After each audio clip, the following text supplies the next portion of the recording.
The lord. ఈరోజు మే 1వ తారీఖు 2025వ సంవత్సరం గురువారం. ప్రపంచ కార్మిక దినోత్సవం అనొచ్చు, లేదా 139వ మేడే. శ్రమ ఏవ జయతే, కష్టే ఫలే.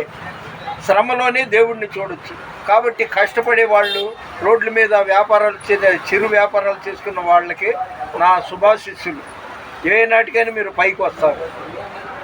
పోతే నిన్న అంటే ఏప్రిల్ 30, ఈరోజు మే 1వ తారీఖు, రేపు 2వ తారీఖు, ఈ 3 రోజులు గుత్తిలో సేవకుల సదస్సు, పాస్టర్స్ కాన్ఫరెన్స్ జరుగుతుంది. నాకు వాళ్ళు ఇన్విటేషన్ పంపారు. వెళ్ళటానికి సిద్ధమయ్యాను, కానీ పట్టపగలు ఇప్పుడు ఈ వీడియో చేస్తున్నప్పుడు 12 దాటింది. ఇప్పుడే గేర్ వచ్చేసి ఎండకి తట్టుకోలేకపోతున్నా.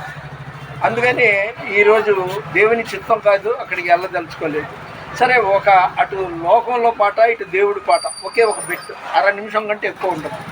దేవుడికే హాయిగా ఉన్నాడు, ఈ మానవుడే బాధలు పడుచున్నాడు. ఇది లోక సంబంధమైన పాట. ఇక దైవికమైన పాట, మంచి జరిగినా చెడు జరిగినా దేవుడేనంట. ఎన్ని తలచినా ఏది అడిగినా జరిగేది నీ చిత్తమే ప్రభువా, జరిగేది నీ చిత్తమే.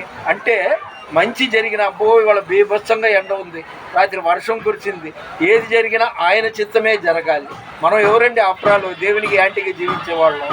కాబట్టి మంచి జరిగినా దేవుడి దయ వల్ల జరిగింది అనుకోకూడదు, చెడు జరిగినా కూడా దేవుని చిత్తం అనుకోవాలి.